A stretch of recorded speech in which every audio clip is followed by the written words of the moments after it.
அங்க வந்து எவ்வளவு ஒர்க் லோட் இருக்கு, அந்த பசங்க வந்து அவங்களோட லைஃப் ஸ்டைல் எப்படி இருக்குன்னு கேட்கும்போது இது ஒரு ஒரு சின்ன விஷயமா கடந்து யாராலுமே போக முடியாது. ஆனா இது எத்தனை பேத்துக்கு தெரியும்? போடுங்க, போங்க, ஒரு கவர்மெண்ட் ஸ்கூல்ல எடுத்து அந்த அந்த ஸ்டூடெண்ட்ஸை வந்து எம்பசைஸ் பண்ணுங்க. ஒரு வீடியோ போடும்போது பார்ட்டி லீடர்ஸ் எல்லாம் செகண்டரி வச்சுட்டு இது இருக்கிறது நாங்க இப்படி பண்ணியிருக்கோம் அதெல்லாம் சொன்னாதானே தெரியும். சொல்லனா அவங்களுக்கு எப்படி தெரியும்? அவங்க என்ன நினைக்கிறாங்கன்னா லீடர்ஸோட ஃபேஸ் தான் ரெஜிஸ்டர் பண்றாங்க, அச்சீவ்மெண்ட்ஸ் வந்து செகண்ட் பிளேஸ்ல போற மாதிரி என்னோட கண்டிப்பா அப்படி போகல, நிறைய நம்ம பண்றோம். ஆனா அது வந்து அப்படி வந்து போர்ட்ரே ஆகுதோ அப்படின்னு என்னோட ஒப்பீனியன் நான் சொல்ல வரேன். இப்போ வந்து சார் பண்ணுவாங்க, அன்பில் பண்ணுவாரு, இன்னும் நிறைய பேர் பண்ணுவாங்க. ஆனா என்னன்னா போயிட்டு ஒரு ஃபார்மாலிட்டி, அது நம்ம வந்து வளர்ந்த விதமே என்ன இருக்குன்னா இன்ஸ்பெக்ஷன் வருவாங்க, அப்போதைக்கு ஷோ கேஸ் பண்ணிட்டு போகணும். ஆனா அது அப்படி இல்லை, கிரவுண்ட் ரியாலிட்டி எல்லாம் மாறிடுச்சு. அப்போ ஒரு சும்மா ஒரு ஷார்ட் ஃபில்ம் மாதிரி எடுத்து போடுங்க, ஒன் டே இது எடுத்து போடுங்க, ஏதாவது ஒன்று பண்ண வைங்க. இல்லைன்னா கூப்பிடுங்க, வாலண்டியர்ஸ் கூப்பிடுங்க. நானும் ஸ்கூல்ல சொல்லி கொடுக்க போயிருக்கேன். நான் சாட்டர்டே சண்டே சென்னையில நான் இருக்கும்போது நான் சொல்லி கொடுக்க போவேன். பிசிக்கலி சேலஞ்ச்னா போவேன், குப்பை பொறுக்க போவேன் பீச்ல. அந்த மாதிரி நிறைய இனிஷியேட்டிவ்ஸ் இருக்கு, பண்ணுங்க. ஏதாவது பண்ணணும் இல்ல, நம்ம பண்றது எல்லாத்தையுமே நம்ம சொல்லணும். ஏகப்பட்டது பண்ணிட்டு அதை சொல்லாம விட்டுட்டோம் அப்படின்னா அடுத்தவங்க வந்து அதை ஈஸியா எடுத்துட்டு போக தானே போறாங்க. என்னோட ஸ்ட்ராங்கான பாயிண்ட் என்னன்னா நிறைய பண்ணிட்டோம், சொல்லிட்டோம். ஆனா இன்னும் ரொம்ப ரொம்ப ஸ்ட்ராங்கா சொல்லியிருக்கணும். ஏன்னா போய் ஈஸியா பரவிடுது. உண்மைகள் வந்து ரொம்ப எஃபர்ட் போட்டாதான் நல்லா போய் ரீச் ஆகுது, மண்டையில உட்காருது. அது இல்லாம ரொம்ப வளர்த்தி விட்டீங்க. அது ஆக்சுவலா சொல்லணும்னா டிராவிடியன் சிஸ்டம் வந்து ரொம்ப கொஞ்சம் growthல நல்லா பண்ணதுனால என்ன கஷ்டப்பட்டுங்கிறத எல்லாரும் இப்ப மறக்க ஆரம்பிக்கிறாங்க. அப்ப வந்து இது சாதாரணமா உடனே வந்து கிடைக்கல எல்லாமே எல்லாத்துக்கும். அப்ப இதெல்லாம் வந்து எங்காவது ஒரு இடத்துல இருக்கணும். இதை வந்து ரிமைன் பண்ண வேண்டியதும் ஒரு முக்கியமானது இருக்கு. அதுதான் நம்ம வரலாறுல படிக்கிறோம். இல்லைன்னா எல்லாத்தையுமே மறந்துடுவோம்ல. இன்னைக்கு கிடைச்சிருச்சுன்னா பழசு மறந்துட அந்த ஒரு மனப்பான்மை எல்லாத்துக்குமே இருக்குல்ல. இதெல்லாமே ஒரு பாயிண்டா நான் ஃபீல் பண்ணேன். அண்ட் செகண்ட் வந்து தமிழ் உணர்வுங்கிறது தான் இதுக்கு முன்னாடி வந்து நம்மளை வந்து வச்சுட்டு இருந்தது. தமிழ் உணர்வு, திராவிடியன் இது அப்படிங்கும்போது இப்போ என்கிட்ட வந்து என் கூட இருக்கவங்களே கேக்குறாங்க, எதுக்கு இன்னும் தமிழ் தமிழ்ங்கிறீங்க, ஏன் ஹிந்தி வந்து உங்களுக்கு வேணாமா? அப்ப நான் அங்க சொல்றது என்னன்னா, எனக்கு நான் வேண்டாம் வேண்டான்னு சொல்றதுக்கான பாயிண்ட் இதுதான். இப்ப படிக்கிற பசங்களுக்கே கஷ்டமா இருக்கு, மூணாவது கொண்டு வந்து இமீடியட்டா நீங்க கொடுத்து எதுக்கு கொடுக்கணும்னு நினைக்கிறீங்கன்னா, நீங்க வெளியூர்லாம் போகும்போது உங்களுக்கு யூஸா இருக்கும்னு சொல்றாங்க. வெளியூர் போனா நான் வெளிநாடு போறதுக்காக இங்கிலீஷ் படிக்கிறேன், வெளியூர் போனாலும் எனக்கு இங்கிலீஷ் போதும். அப்படி இருக்கும்போது நான் இங்கிலீஷ் பார்ப்பேன், இல்லை பிரெஞ்சு படிப்பேன், ஏதாவது ஒன்று படிச்சு நான் மத்ததை கத்துக்கிட்டா எனக்கு இன்னும் வேர்ல்டு ஃபுல்லா போகலாம். ஹிந்தி வந்து லோக்கல்ல தான் இருக்கு, லைக் இந்தியாக்குள்ள தான் இருக்கு. அந்த மாதிரி பாயிண்ட்ஸ் எல்லாம் நல்லா நம்ம நாங்க தான் அதை டிஃபெண்ட் பண்றோம். இப்போ என் கலெக்ட பேசும்போது அதுதான் சொல்றேன், ஷேம் கிடையாது. நம்ம வந்து தமிழ் தான் பேசுவோம், நீங்க என்ன ஹிந்தி பேச மாட்டீங்களா, ஒரே நாடு தானே, ஏன் ஒரு மொழி இல்ல? நாங்க வேற்றுமையில் ஒற்றுமை காணுங்க, அதுதான் எங்களுக்கு. நாங்கெல்லாம் தனித்தனி தான், எங்களோட ஐடென்டிட்டியே எங்க மொழி, எங்களோட கல்ச்சர் இதுதான் அப்படிங்கறத நான் டிஃபெண்ட் பண்றேன். ஆனா இதை வந்து எல்லாருமே பண்ண தவறுறாங்க அப்படிங்கறதும் என்னோட ஒரு இது. அண்ட் இப்போ ஆட்சிக்கு வரோம். இன்னொரு பாயிண்ட்னா இப்போ வந்து இது பேசிக்கா ஒரு ஒர்க்ல இருக்கிறது, ஒருத்தங்க பண்ணிட்டு அந்த இடத்த விட்டு போயிருப்பாங்க. இது கார்பரேட்ல அந்த மாதிரி சகஜமானது. வந்தோனையுமே ஒருத்தன் பண்ணதை வந்து தப்புன்னு குறை சொல்லிதான் நான் பண்றது பெருசுன்னு ப்ரொஜெக்ட் பண்ணுவாங்க எல்லாருமே. இதுதான் இயல்பா போறது. அதை நம்ம பண்ணணுமான்னு கேட்டா எனக்கு தெரியல. இவங்க நாகரிக அரசியல்னு ஒரு டேர்ம் வச்சுட்டு அது பண்ணுவாங்கன்னு எனக்கு தெரியல. பட் ஒரு துறையில இந்த பிரச்சனை இருந்தது, அதை நாங்க சால்வ் பண்ணோம், அது இல்லாம எங்களோட ஃபேக்டர்ஸ் இதெல்லாம் நாங்க அச்சீவ் பண்ணங்கிறத கண்டிப்பா சொல்லலாம். துறை ரீதியா எல்லாருமே வந்து அப்பப்ப சொல்லிட்டு இருந்தா அது நல்லா இருக்கும். இதெல்லாம் வந்து போய் எல்லாத்துக்குமே 5 வருஷம் நிக்க மாட்டேங்குது மைண்ட்ல. இப்ப சூலூர் பத்தி பேசினாங்க, பெல்ட் நல்லா இருக்குன்னு போயிட்டாங்க, இதுதான் மக்கள், இவ்வளவுதான் மக்கள். இதை ஒண்ணு சொல்ல வந்தா இன்னொரு குரூப் நம்மள டேக் டைவர்ஷன் போட்டு போகுது. இன்னும் 50 வருஷத்துக்கு அப்புறம் திராவிடியன் ஐடியாலஜி இருக்கணும்னா எல்லாமே கொஞ்சம் ப்ரிசர்வ் பண்ணாதான் இருக்கும். எல்லாத்தையும் ஸ்ட்ராங்கா ரெஜிஸ்டர் பண்ணணும், நிறைய பேர்த்த இன்வைட் பண்ணணும். பயம் இருக்கு மக்களுக்கு, தயக்கம் இருக்கு, பயம் கூட இல்ல தயக்கம் இருக்கு, இந்த குரூப்ட எல்லாம் போய் சண்டை போடணுமா அப்படிங்கறதெல்லாம் நிறைய பேத்துக்கு இருக்கு. இதெல்லாம் உடைக்கிற விதமா நிறைய கட்டமைப்புகள் தேவைப்படுது. அதெல்லாம் நம்ம வந்து கண்டிப்பா வந்து கருத்துல எடுத்துக்கணும் அப்படிங்கிறது என்னோட பாயிண்ட். இதுதான் நான் ஆக்சுவலா நோட் பண்ணியிருக்கேன். ஸ்ட்ராட்டஜிங்கிறதும் கண்டிப்பா வந்து மேலிடம் வைப்பாங்க. வேற ஏதாவது இருந்ததுன்னா நான் கண்டிப்பா சொல்றேன். நான் ஒரு ஆட் ஆன இப்போ நம்ம வந்து திராவிடியன் ஐடியாலஜி வந்து நம்ம பேச போறோம், நம்ம சோசியல் மீடியால பேச போறோம்னா அது மேண்டேட்டுங்க. கண்டிப்பா வாசிப்பு தன்மை நம்ம இன்க்ரீஸ் பண்ணணும். ஏன்னா பிஜேபி கூட போய் அவன் வந்து இந்துவாய் ஒன்றிணைவோம் பானுவான், இணைஞ்சிடலாம். அதுக்கப்புறம் இங்க வாங்க விஜய் ரசிகரா ஒன்றிணைவோன்னு சொல்றான், அப்படி கேட்டு கேள்வி இல்லாம இணைஞ்சிருவானுங்க. தமிழராய் ஒன்றிணைவோம் நாம் தமிழர் கேட்டு கேள்வி இல்லாம இணைஞ்சிருவாங்க. ஆனா இங்க ராஸ்டனிஸ்டா ஒன்றிணைவோம்பான்னா ஒன்றிணைய மாட்டாங்க. ஏன் தெரியுமா? அது சரியும் கூட. ஏன்னா ரேஷனலிஸ்ட் கொஸ்டின் பண்ணிக்கிட்டே இருப்பான். ஏன்னு கேட்பான். எதுக்கு ஒருங்கிணையணும்னு கேட்பான். நான் வந்தா என்னன்னு. அப்ப எல்லாருக்குமே இங்க ஒற்றை கருத்து இருக்காது. 70% வந்து டிஃப்ரெண்ட் பாயிண்ட் இருக்கும். 70% சேம் பாயிண்ட் இருந்தாலும் 30% டிஃப்ரெண்ட் பாயிண்ட் இருக்கும். அப்ப நம்ம வந்து திராவிட ஐடியாலஜின்னு பேச போயிட்டோம்னாலே தலையெழுத்து படிச்சே தீரணுங்க. வேற வழியே இல்லை. வாசிக்கணும். அம்பேத்கரை வாசிக்கணும், பெரியாரை வாசிக்கணும், கலைஞரை வாசிக்கணும். டைம் கிடைக்கிறப்ப அந்த புக்கை படிங்க. அதுல உங்களுக்கு பாயிண்ட்ஸ் கிடைக்கிறதோ சோசியல் மீடியால எழுதுங்க. நம்ம இங்க வந்து சண்டை தான் போட்டாகணும்னு அவசியமே இல்லை. இப்ப நான் சோசியல் மீடியாவுக்கு வந்து ஒரு தற்கொலை கிட்ட உட்காந்து பேசி நான் இதுதான் பண்ணணும்னு அவசியமே இல்லை. நம்ம என்ன சொன்னாங்க? Educate, agitate, organise. அம்பேத்கர் தான் சொல்றாரு. ஃபர்ஸ்ட் எஜுகேட் அவர் செல்ஃப், அப்புறம் ஆர்கனைஸ் பண்ணுவோம், அப்புறம் அஜிடேட். அப்படிதானே நடக்கும். இப்போ ரேஷனலிசம் பேசணும்னா, நம்ம வந்து பகுத்தறிவு பேசணும்னா கண்டிப்பா படிச்சே ஆகணும். அது மேண்டேட். இல்லைங்க நிறைய இப்போ ஜென்சி கிட்ஸ் படிக்க மாட்டாங்க, படிக்கிற தன்மை போயிருச்சு அப்படின்னா வேற வழியே இல்லைங்க. நம்ம பேசுற நம்மளாச்சும் படிச்சாகணும். அதுக்கு தான் நம்ம என்ன பண்றோம்னா, இந்த வாசிப்பு தன்மை இன்க்ரீஸ் பண்றதுக்கு தான் நீங்க டிஎம்கே ஆட்சிக்கு வரும்போதெல்லாம் பாருங்க, ஊர் ஊருக்கு புக் ஃபேர் நடத்திக்கிட்டே இருப்பாங்க. புக் ஃபேர், புத்தக கண்காட்சி நடத்திக்கிட்டே இருப்பாங்க. இளம் தலைமுறைகளை போய் புக் வாங்க வைப்பாங்க. அவங்கெல்லாம் புக் வாங்கிட்டே இருப்பாங்க. இந்த இப்ப கூட பாருங்க, வரலாறு இல்லாத சேல்ஸ் சென்னை புக் ஃபேர்ல. நீங்க ஜென்சி படிக்கலன்னு நினைக்கிறீங்க, புக் ஃபேர் வராங்க, புக் வாங்குறாங்க, படிக்கிறாங்க. அதுதான் நம்ம பார்க்கணும். அவங்களுக்கு புக் படிக்கிறது பிடிச்சிருக்கு, கதை புக்கை ஏதோ ஒரு புக், ஏதோ ஒரு வாசிப்பு தன்மை வந்து இன்க்ரீஸ் பண்ணணும். அது மேபி நான் தப்பா இருக்கலாம்.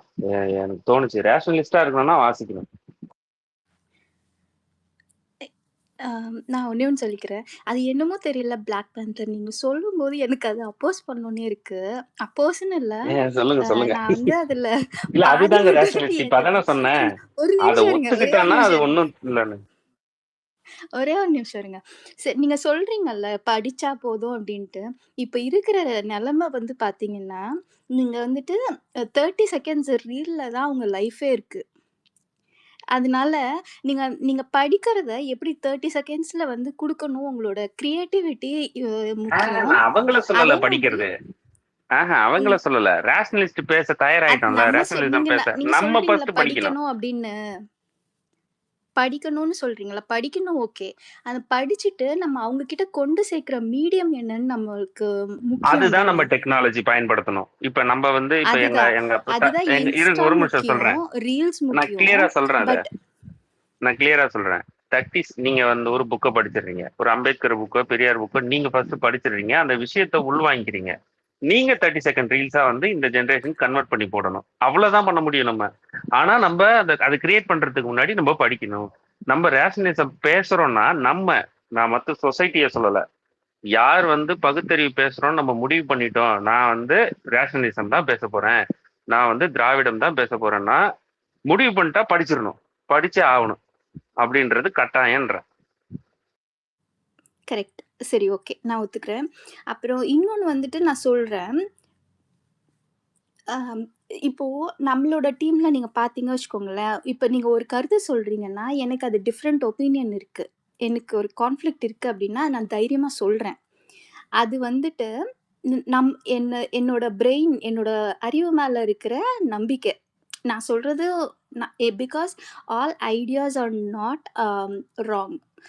அதனால நீங்க ஒரு ஐடியா சொல்றீங்க அப்டின்னா, நீங்க அத ட்ரை பண்ணி பார்த்தா தான் ட்ரையல் அண்ட் எரர் மெத்தட் தான் அது வந்து யூஸ் ஆகும். இப்ப நான் ஒரு ஐடியா சொல்றேன்னா, அது இம்ப்ளிமெண்ட் பண்ணி அது கரெக்ட்டா? தப்பா? அதோட கான்சிக்வென்சஸ் என்ன அதுக்கப்புறம் தான் நமக்கு தெரியும். இப்போ இதுவே நீங்க டிவிகேயோட டீம் நீங்க எடுத்தீங்க அப்டின்னா, அவங்க கிட்ட நீங்க ஐடியாஸே நீங்க சொல்ல முடியாது. உங்களோட thoughts and opinions are not at all respected. இப்ப நீங்க போறீங்க, இப்ப எனக்கு இந்த மாதிரி நான் சொன்னேன். நான் இப்டி கொஸ்டின் கேட்குறாங்க. நீ டைவர்ட் பண்றியா? நீலாம் பேசாத கீழ இறங்கு அப்டின்னு சொல்லிட்டு இறக்கி விட்டுருவாங்க. அதனால நீங்க அ அந்த மாதிரி ஒரு டீம் அந்த மாதிரி ஒரு ஒரு பிளேஸ்ல வந்துட்டு, ஒருத்தன் வந்துட்டு அடி வாங்கிட்டே இருக்க மாட்டான். அசிங்கப்பட்டுக்கிட்டே இருக்க மாட்டான். எண்ட் ஆஃப் த டே அவன் வந்துட்டு திருப்பி வந்துருவான் நம்மகிட்ட. அந்த மாதிரி நீங்க வந்துட்டு ஒரு அவங்களுக்கு ஏன் அவங்க இன்னும் அங்க இருக்காங்க அப்டின்னா, நம்ம கிட்ட இருக்கிற அவங்க நம்மள பார்த்து ஏதோ பயப்படுறாங்க. நம்மலாம் தப்புன்னு அவங்க நெனைக்கிறாங்க. அது ஏன் அப்படி நெனைக்கிறாங்க அப்படின்னா, நீங்க அவங்களோட இன்டராக்ட் பண்ணும்போது தான் தெரியும். ஏன்டா நீங்க எங்கள வில்லனா பார்க்குறீங்க அப்படின்னு நீங்க கூப்பிட்டு வச்சுட்டு, நீங்க பேச கூட வேண்டாம். அவன் நம்மள கலாய்ச்சிட்டு போயிடுவான். ஏன்னு சொல்லுங்க? பிகாஸ் அவன்கிட்ட ஆர்கியூ பண்றதுக்கு பாயிண்ட்டே இல்ல. ஒண்ணே ஒண்ணு சொல்லிட்டு, "நீங்கலாம் வந்துட்டு ஊழல்வாதிக. சரி ஊழல் என்ன பண்ணும்? கரெக்ட்டா சொல்லு பாப்போம்." அப்படின்னா, ஒரு கேஸ், ஒரு கன்விக்ஷன், ஒரு வேர்டிக்ட் மட்டும் காட்டிட்டு, அதுக்கப்புறம் நீ பேசுனா, அதோட ஆள காணோம். நம்ம ஐடியா ரிப்போர்ட் அடிச்சுட்டு போயிட்டே இருக்காங்க. இதுதான் வந்துட்டு அவங்களோட பாலிடிக்ஸா இருக்கு. இந்த பாலிடிக்ஸ் வந்து ரொம்ப நாளைக்கு ரொம்ப அ நீங்க வந்துட்டு நான் சொன்னேன் பிஜேபி வந்து 7 இயர்ஸ் ரியலைஸ் பண்ணும். இது வந்து நீங்க பார்த்தீங்கன்னு வச்சுக்கோங்களேன், 2 மாசத்துல ரியலைஸ் பண்ணிட்டு நம்ம திருப்பி திருப்பி நம்மளோட பசங்க நம்மகிட்ட திருப்பி வந்துருவாங்க. அந்த வராத பசங்க இருக்காங்க தெரியுமா? அவங்கலாம் வந்துட்டு potential thread for this society. அவங்கள தான் வந்துட்டு நம்ம வந்துட்டு வாட்ச் லிஸ்ட்ல வைக்கணும். அந்த மாதிரி பசங்க அந்த மாதிரி நீங்க வந்துட்டு டிஎம்கேல இருக்கிறதுனால சொல்றேன். அந்த மாதிரி ஒரு ஐடிஸ நீங்க வந்து ஐடென்டிஃபை பண்ண முடிஞ்சதுன்னா, ஒரு லிஸ்ட் எடுங்க. இந்த மாதிரி இன்டராக்டே உள்ள வந்துட்டு யோசிக்கவே முடியாம, கிரிமினல் மைண்டோட இருக்கிற ஒரு வாட்ச் லிஸ்ட் எடுத்துட்டு, டிஎம்கேன்னு இல்ல, எந்த கவர்மெண்ட் இப்போ உங்களுக்கு அ ஒரு சில நல்லவங்கலாம் இருப்பாங்க தெரியுமா? ச்சே நம்ம பசங்களாச்சே, நம்மளுக்கு இவங்களுக்கு ஏதாவது நல்லது பண்ணணும். நல்ல வழி திருத்தணும் அப்டின்ட்டு, நீங்க கஞ்சா கேஸ்க்கே நம்ம வந்து ரீஹாப் சென்டர் தொறந்த ஊரு நம்ம ஊரு. ஸோ இந்த மாதிரி ஒரு மாத்தி வெளிய போன பசங்கள வந்து திருப்பி கூட்டிட்டு வரதுக்கு வாட்ச் லிஸ்ட் மாதிரி வச்சுட்டு, அவங்கள எப்படி ரீச் பண்றதுன்ட்டு, அது ஒருத்தவங்கள வந்துட்டு நம்ம பிகாஸ் அவங்களையும் நம்ம அது நம்ம கூட்டிட்டு தான் தேர்தல் வரணும். இல்ல நீங்க அது கிரிமினல்ஸ பைத்தியக்காரங்கன்னு விட்டுட்டு போ திமுக முடியாது. தேர்தல் அறிக்கையில அதை கொடுத்தாங்க. மாவட்டம்ன்றும் மனநிலை மனநல 13வது மருத்துவ பாயிண்ட். காப்பகம்னு. ஆமா, அது திறக்கிறோம்னு சொன்னாங்க. ஜெயிச்சிருந்தா கண்டிப்பா திறந்திருப்போம். சீரியஸாவா? ஆமா, வாவ்! 13வது பாயிண்ட் அது சொல்லியிருந்தாங்க. ஆனா இப்ப வந்து அது நடைமுறையில இல்ல. ஆனா வந்துட்டு ஆனா அதுனா ரொம்ப இப்பதான் முக்கியமானது தானே. இப்பதான் ஸ்டேட்டே மாறிச்சு மனநல காப்பகமா. அதுதான் எதுவும் மாவட்டத்துக்கு பண்ண ஒரு முடியாது. மனநல மருத்துவமனைங்க. இங்க மாவட்டத்துக்கு பாருங்க. ஒரு மனநல மருத்துவமனை வந்திருக்கும். தோத்ததுனால போயிடுச்சு. இல்ல ஆக்சுவலா வந்து சிரிக்க வேண்டிய விஷயம் இல்ல அது. நிஜமாலே அது ரொம்ப நல்ல விஷயம். ரொம்ப தேவைப்படுற ஒரு விஷயம். கரெக்ட். அது நடந்திருக்கணும் எப்பயோ. பட் அது அது அது ஒரு வாரம் வரும் வந்துரும். சீக்கிரம் வந்துரும். இல்ல அது ஐயா வாட்ச் லிஸ்ட்ல எல்லாம் வைக்க நம்ம முடியாது. மாடல் வந்து அது இல்ல என்ன சொல்றது இவங்க ஆனா இதுதான் நான் ரொம்ப நாளா கத்திட்டு கதறிட்டு கிடக்குறேன். அவனுக்கு வந்து பாத்தீங்கன்னா இந்த புதுசா மாற்றம் வேணும், நம்மளுக்கு அது இந்த ஸ்விங் ஓட்டர்ஸ் நம்மளுக்கு அது இதுதான் தெரியாது. நிறைய பேர் பட் போட்டிருக்காங்க. நம்ம மாத்த வேண்டியது அவங்களதான், இந்த தக்குரிங்களை கிடையாது. ஏன்னா இந்த தக்குரிங்க மாறாது. இது நமக்கு தேவையே இல்ல. தக்குரிங்க ஓட்டு நீங்க அப்படி கம்மி. சொல்லாதீங்க சிங்கம். அப்படி சொல்லாதீங்க. இல்லங்க இரு அத இல்ல இல்லங்க. அவன் நீங்க மாற வந்து நீங்க மாட்டானுங்க. நீங்க இங்க இவங்களை பாருங்களேன். விட அவங்க ஓட்டு தான் அதிகமா விழுந்திருக்கு. அதனாலதான் அவன் ஜெயிச்சிருக்கான். ஓகேடா. அப்படின்னா அதிகமானா விழல. அவங்களோட ஓட் வந்து நீங்க பாத்தீங்கன்னா 15 to 20% தான் இருக்கும். மீதி இருக்க 10% வந்துட்டு அது அது ஒரு ஸ்விங் ஓட்டர்ஸ். எப்படி சொல்றது? அது ஒரு ஹேங்கிங் பொசிஷன் தான் அது வந்துட்டு. அதுதான் 15 to 20 கிடையாது. நீங்க வந்து அவ்வளவு எல்லாம் கொண்டு போகலாம். நீங்க அந்த 10 to 15 தான். ரேஷியோ மட்டும் தாங்க.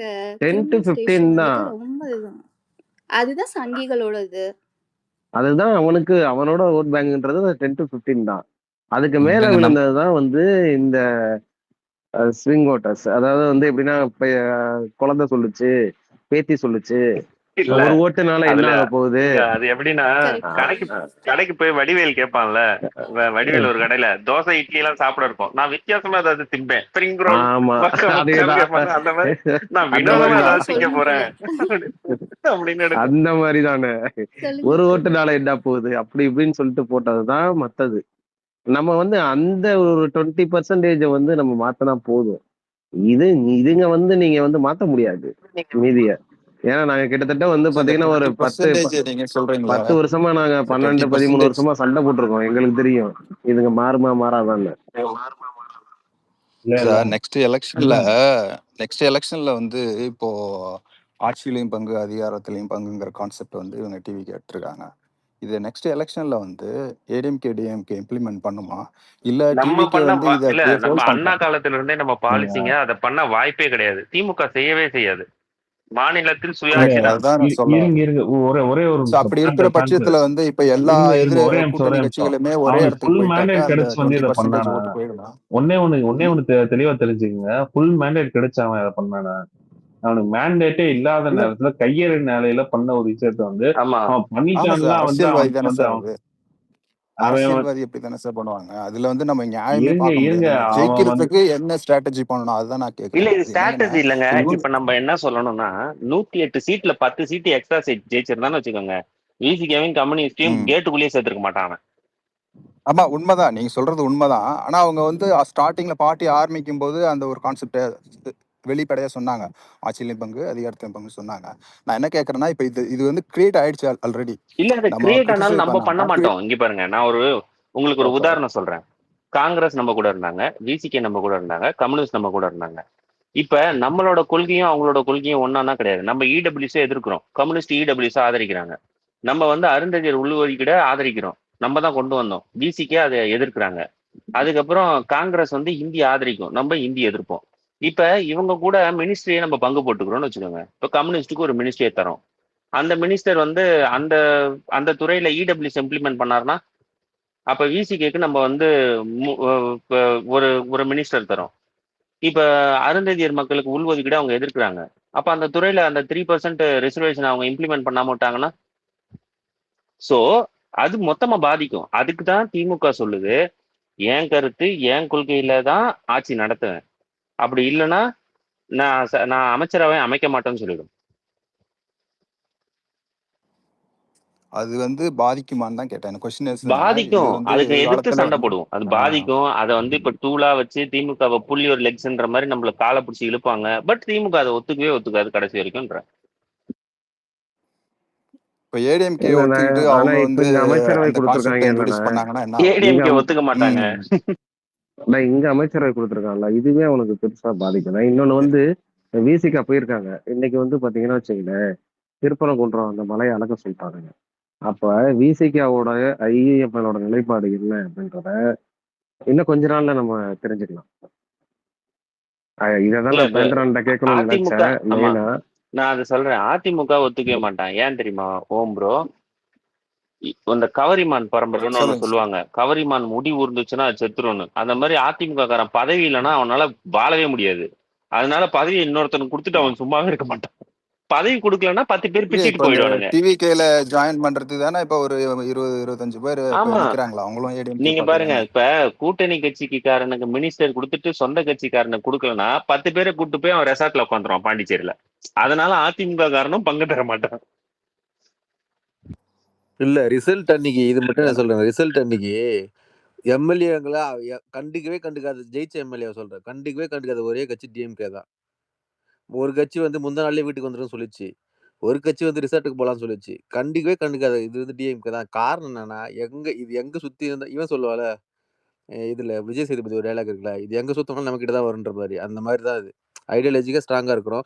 அப்புறம் நீங்க ஒன்று சொன்னீங்களே, நம்ம எங்க மிஸ் பண்ணணுன்றது விஷயத்துல என்னை பொறுத்தவரை நான் சொல்றேன், நாம அந்த இவரு மாவட்டம் தோறும் மனநல காப்பகம் சொல்றால, விச் மீன்ஸ் நம்ம கழகம் வந்து ஆல்ரெடி ஃபோர்காஸ்ட் பண்ணிச்சு, சரியான தற்கூரிக்கு நம்ம சூழ்ந்திருக்கிறாங்கன்னு சொல்லிட்டு. அதனால தான் மேனிஃபெஸ்டோல வந்து மாவட்டந்தோறும் மனநல காப்பகம்னு சொல்லிட்டு அதை இம்ப்ளிமெண்ட் பண்ணாங்க. Which is very true. அது மட்டும் இல்லாம வந்திருந்தனா சூப்பரா பண்ணியிருப்போம். இந்த டாக்ஸிக்கான ஒரு ஒரு என்விரான்மெண்ட் வந்து மாறி இருக்குன்னு வச்சுங்களேன். அது மிஸ் ஆயிடுச்சு ஆக்சுவலா. ஆனா விச் மீன்ஸ் அவங்க வந்து ஆல்ரெடி சென்ஸ் பண்ணிட்டாங்கன்னு தான் அர்த்தம். ஃபோர்காஸ்ட் பண்ணுது, நாம மிஸ் பண்ணது மட்டும் இல்லாம, இப்ப நாமளுமே சொல்றோம்ல, அப்படி பண்ணியிருக்கணும், அப்படி பண்ணிருக்கணுன்ட்டு. நானுமே பெர்சனலா நெறைய மிஸ் பண்ணது என்னன்னா, நான் என்ன நெனச்சேன்னா, சில பேர் வந்து அவங்க ஸ்டேட்டஸ் மூலமா தற்கூரின்னு சொல்லிட்டு பண்ணியிருந்தானுங்க ஆக்சுவலா. ஆனா நான் என்ன நெனச்சுட்டேன்னா, ஆப்வியஸா டிஎம்கே தானே வின் பண்ணுது. 4ஆம் தேதி இருங்கடா, அப்புறம் பார்த்துக்கறேன்டா அவங்கள. அதுவரையும் கதறின்னு கடங்கடான்னு சொல்லிட்டு நான் அந்த மைண்ட் செட்ல இருந்தேன். இதுதான் வந்து ஆஸ் அ பார்ட்டியாவும் சரி, ஆஸ் அ பீப்பிள் சென்டிமென்ட்டாவும் சரி, எல்லாருமே அப்படிதான் அப்ரோச் பண்ணாங்க போல எனக்கு தெரிஞ்சு. அது பார்ட்டியாவே இப்போ நம்ம எல்லாமே ஒரு ரிபல்ஸ் மாரி வந்து நிக்கிறோம்ல. புதுசு புதுசா வந்து என்னடா ஆயிடுச்சு? ஏன்டா இப்படி போயிடுச்சு? என்னடா பண்ணி வச்சுக்கிறீங்கன்னு சொல்லிட்டு வந்து நிக்கிறதுக்கு காரணமே, இந்த அன்எக்ஸ்பெக்டட் ஷாக் தான் ஒரு ஒரு மெயினான ட்ரிகர் பாயிண்ட் நெனைக்கிறேன். இது அவங்கள சப்போஸ் நம்ம டெஃபீட் ஆவற சென்ஸ் ஆயிருந்ததுன்னா, கண்டிப்பா இவ்வளோ பெரிய இந்த அளவுக்கு விட்டுருக்கவும் மாட்டோம். நாம் அப்பத்துலேருந்தே நம்மளோட கேம்பெயின் ஹிஸ்ட்ரியும் சரி, நம்மளோட ஸ்கீம்ஸை வந்து கொண்டு போய் சேர்க்கறதுலும் சரி பிடிச்சிருப்போம். அந்த ஹோப் தான் எனக்கு இருக்கு. இப்போ அவங்கள பிடிச்சிட்டோம். இப்போ வந்து அவங்க ஸ்பாட்ல நிக்கிறானுங்க. இந்த 2 மிஸ்ரா வாரத்திலேயே அவனுங்க இன்னொன்னு என்னன்னா, அவங்க நம்மலாம் வந்து கலைஞர் காலத்துல வந்து அந்த ரிசர்வேஷன் கொண்டு வந்து என்ட்ரன்ஸ் எக்ஸாம் கேன்சல் பண்ண பேட்ச், அதுல படிச்ச பேட்ச் நம்ம வந்து பேசுறோம். இப்ப தலைவர் ஸ்டாலினோட இதுல வந்து நான் நமக்கு முதல்வன் திட்டத்துல வயசாயிருச்சுன்னு உங்க கூட எங்களை கேளியா சேர்க்காதல. இப்ப ஸ்டாலின் அவரோட நான் முதல்வன் திட்டத்துல படிச்ச பேட்ச் ஒண்ணு போயிருக்குது. அது ஒரு 10 வருஷம் கழிச்சு பேட்ச் படிச்சு முடிச்சுட்டு ரப்பா வேலைக்கு பேட்ச். போயிட்டு வரும். அது இறங்கும் சோசியல் மீடியால கொஞ்ச நாள் கழிச்சு. சரி, கரெக்ட் தான். நீ வயசான பேட்ச் காலத்துல படிச்சுட்டு உங்க கூட எங்களை சேர்த்துட்டு இருக்க பிரேமா பேசுங்க, சிங்கம் ப்ரோ, இல்லாட்டா என்னை பேந்தர் வந்து ப்ரோ, ரம்பா திட்டுவாரு. பேட்ச் இருக்கு. ரம்பா பேட்ச் மாட்டிக்கினார்ல அதோட விட்டுருங்க. சரி, அதான் அது சொல்ல வந்தேன். ரொம்ப எல்லாம் இப்பெல்லாம் டான்ஸ் ஷோக்கெல்லாம் ஜட்ஜா வருதுப்பா. என்னப்பா நீங்க ரொம்ப போய் ஓடுங்க. சரிங்க, நேத்தாங்க பிறந்தீங்க நீங்க, போதுமாங்க. சரி, இல்ல நம்ம அப்ப மிஸ் பண்ணிட்டோம். காரணம் என்னன்னா, அவன் வரவே மாட்டான்னு நினைச்சோம். கழகமும் அப்படி நினைச்சிருக்கோம். இல்லைன்னா நெக்லிஜிபிளான ஒரு ஓட் ஷேர் தான் வச்சிருந்திருப்போம்னு நினைச்சிருப்போம். இப்ப தெரிஞ்சிடுச்சு. எப்பவுமே நமக்கு தெரியும். தெரிஞ்சா அதுக்கான ஸ்ட்ராட்டஜி பண்ணி அடிச்சா ஒரு மிஸ்ஸே ஆகாதுன்ற மாதிரி ஒண்ணு பண்ணுவோம் எப்பவுமே நாம. இப்ப அதனாலதான் சாலிடா ஒண்ணு பண்ணுகிறாங்க. we may think like, I mean, things are getting more slower. But ஆனா வந்துட்ட பிறகு, களத்துல வந்துட்ட பிறகு அது சோசியல் மீடியாலும் சரி. ஏன்னா களத்துல எனக்கு தெரிஞ்சு அடிச்சுக்கிறதுக்கு ஆளே கிடையாது. ஏன்னா ஆர்கனைசேஷன்லாம் ரொம்ப ஸ்ட்ராங்கா இருக்கிற அவனுக்கு மேபி மற்ற பார்ட்டிஸ்ல இருந்துலாம் வாங்கி அது ஃபங்க்ஷன் ஆகி அதுல லாயலா மாறதுக்கு வாய்ப்பே கிடையாது. It need some time. அதுல வந்து கிரவுண்ட்ல வந்து நம்மளோட ஆர்கனைசேஷன்லாம் சரி, அந்த லாயல்ட்டியும் சரி, நம்மள அவனால பீட் பண்ணவே முடியாது. ஆனா சோசியல் மீடியால we can catch up him. அது நம்மளால இல்ல பாசிபிலிட்டி இருக்கு. விஸ்ரா, அதுல என்ன பிரச்சனை விஷயம் இருக்குன்னா, சொல்லுங்க. அவன் களத்தை வந்து எப்படி வந்து ரீச் பண்றான்னா, களத்துலயும் அவன் நம்மள வாட்ஸ்அப் அடிச்சுட்டான் சிங்கம். அவன் வாட்ஸ்அப் கரண்ட் மூலியமா கம்பம் ரீச் மேல பண்ணிடுறான். உச்சியில ஏறி போஸ்டர் ஓட்டுறான். நம்மளால அதேதான். முடியாது. ஆனா அவன் அப்படி போலனே வாட்ஸ்அப் மூலியமா போயிட்டானே அவன். பாஸ் நான் இந்த ஒரு ஃபாலோ அப் கொஸ்டின் கேட்குறேன். ப்ரீவியஸ் கொஸ்டின் நீங்கள் வந்து நம்ம டிஎம்கே வந்து ஆட்சியிலையும் பங்கு அதிகாரத்தையும் பங்குங்கிற கான்செப்ட் இல்லாம தான் பண்ணுவோம் அப்படின்ட்டு. அண்ணே, இதை எப்படி ஓமண்ணா வந்து ஒன்னே ஒண்ணு, காம்பன்சேட் அந்த ஐயா பிரேமா ஐயா ரொம்ப இல்ல நேரமா கொஸ்டினை கை முடிச்சுக்கிறேன், அப்புறம் தூக்கிடுறாங்க. நீங்க ஆரம்பி. அவங்க இல்ல பேசிட்டோம். நீங்க கொஸ்டினை கேட்டுருங்க, அதுக்கு சேர்த்து அவங்க பேசிட்டோம். சரி, ரைட், ஓகே. நான் கொஸ்டின் என்னன்னா, இதை எப்படி காம்பன்சேட் பண்ண போறோம்? இப்போ எக்ஸாம்பிள் வந்து இப்போ உள்ள ஆட்சி டிவிக்கில் வந்து என்ன பண்றாங்கன்னா, கேஸ்ட் வைஸ் வந்து மினிஸ்டர் கொடுத்துட்டாங்க. இதே கான்செப்டை வந்து ஈக்குவல் இந்த மாதிரி டிவைட் பண்ணி கொடுத்து மோட்டிவேட் பண்ணுவாங்களா? அது நம்ம அஜெண்டால அப்படிதான் வருமா? ஆல்ரெடி கொடுத்துட்டு இருக்கோம். நம்ம தான் அதை கரெக்டா கொடுப்போம். இப்போ இது 1 இயர்களுக்கு 3, மற்ற கெஸ்ட்டுக்கு 4 இந்த மாதிரி ஸ்பிளிட் பண்ணியிருக்காங்களே, அது மாதிரி இருந்துச்சான்னு கேட்டேன். ஆமா, அது மாதிரி தான் வச்சிருந்தோம் நம்ம. இல்ல இவங்க ப்ரொஜெக்ட் பண்றாங்களே, தலித்துக்கு வந்து 8 அமைச்சர் கொடுக்குறாங்க அப்படின்னு ப்ரொஜெக்ட் பண்றாங்களே, அது நமக்கு இல்ல என்ன ஆன்சர்? தலித்துக்கு நம்ம வந்து 4 கொடுத்து வச்சிருந்தோம். 4 அமைச்சர் இருந்தாங்க. உயர்கல்வித்துறை அமைச்சர் இருந்தாங்க, ஆதிதிராவிடர் நலத்துறை அமைச்சர் இருந்தாங்க, சுற்றுலாத்துறை அமைச்சர் இருந்தாங்க. இந்த மாதிரி வந்து நம்மளும் கொடுத்து வச்சிருந்தோம். அப்புறம் முஸ்லிம் அமைச்சர் 2 பேர் இருந்தாங்க. அதுக்கப்புறம் வந்து வன்னியர், தேவர், எல்லா இதுலயும் அமைச்சர் இருந்தாங்க. அதுக்கப்புறம் நம்ம இப்போ எல்லா சாதிலையும் சொல்றாங்கல்ல, இப்போ நம்மதுல இவங்க இருக்காங்க bro.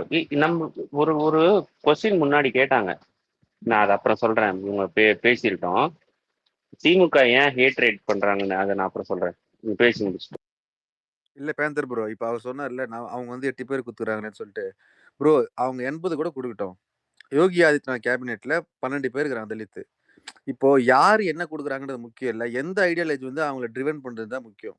இப்போ ஓபிசியான மோடி வந்து பிரைம் மினிஸ்டரா இருந்தாலும் வெறும் பார்ப்பனியம் மட்டும் தான் அங்க ஆப்ரேட் ஆகும். All around India. சரிங்களா? ஆனா மோடி வந்து நம்ம டிஎம்கேல தமிழ்நாட்டில் வந்து டிஎம்கேல வந்து ஜாயின் பண்ணானா, அவன் பிரைம் மினிஸ்டரா இருந்தா கூட இங்க வந்து திராவிடியன் ஐடியாலஜி தான் பண்ணுவான், விச் இஸ் சோஷியல் ஜஸ்டிஸ். சரிங்களா? இங்க வந்து யார் என்ன கொடுத்தாலும் எந்த ஐடியாலஜி வந்து அவங்க ட்ரிவன் பண்ணுது, எந்த ஐடியாலஜி வந்து அவங்களால இம்ப்ளிமெண்ட் பண்ண முடியும்ன்றதை பொறுத்து தான் நம்ம இது பண்ண முடியும். இன்னொன்னு கரெக்டான பாயிண்ட் சொன்னீங்க பாஸ். நீங்க சொல்றதை நான் ஒத்துக்கிறேன். என்னுடைய கொஸ்டின் என்னன்னா, முடிச்சிடறேன். மக்கள்கிட்ட அஜெண்டாவில் வந்து என்ன சொல்ல போறீங்க? இவங்க வந்து இப்படி பண்றாங்க, கூட்டணி அதிகாரத்துல பங்கு தரேன்னு சொல்றாங்க, பிளஸ் நிறைய மினிஸ்டர் கொடுக்குறாங்க. நம்ம ஃபியூச்சர் அஜெண்டாவில் நெக்ஸ்ட் எலெக்ஷன்ல நாங்க இதை வந்து அடிக்கிறதுக்கு இந்த பிளான் வச்சிருக்கோம், அல்லது நீங்க சொல்ற இதை வந்து மக்கள்கிட்ட வந்து எப்படி அஜெண்டா? ஆக்சுவலா இது வந்து சந்தோஷமான விஷயம், 7 தலித் மினிஸ்டர். ஆனா இந்த எக்ஸ்பெரிமெண்ட்டை விஜயால தான் பண்ண முடியும். நம்மலாம் பண்ண முடியாது. பேக் ஃபயர் ஆகும். வேற இன்னொரு அது அது உண்மையாவே இங்க நடக்கிற பொலிட்டிக்ஸ்ல இப்படி ஒரு விஷயம். இது பேக் ஃபயர் ஆகுதா இல்லையான்னு நம்ம இன்னும் போக போக தான் தெரியும். இது பேக் ஃபயர் ஆச்சுன்னா அடுத்த மூவ் வேற மாதிரி இருக்கும். இன்னும் 5 வருஷம் இல்ல முடிஞ்சாதான் தெரியும். அது ஒண்ணுனே அவன் எந்த அடிப்படையில கொடுத்திருக்கான், அது என்ன மாதிரி சூழ்நிலையில கொடுத்திருக்கான், எல்லாத்தையும் நம்ம பார்க்கணும். ஆனா ஆனா தமிழ்நாடு அதை ஒண்ணே ஒண்ணு ஏன்னா சொல்லிக்கிறேன். Tamil Nadu is OBC dominant state. ஓகேவா? இது என்னவா போகும்னு நம்மளுக்கு 5 வருஷம் முடிஞ்சாதான் தெரியும். இல்ல இவன் கொடுத்த அடிப்படையே அது முதல்ல ஒரு சூழ்நிலை கட்டாயம் அந்த மாதிரியான ஒரு சூழ்நிலையில தான் அவன் கொடுத்திருக்கான். திங்காலன் பிரேமா நீங்க பேசுறீங்க, ரொம்ப நேரமா பேசிக்கிட்டு இருக்கீங்க. அவங்க பேசிட்டோம். இல்ல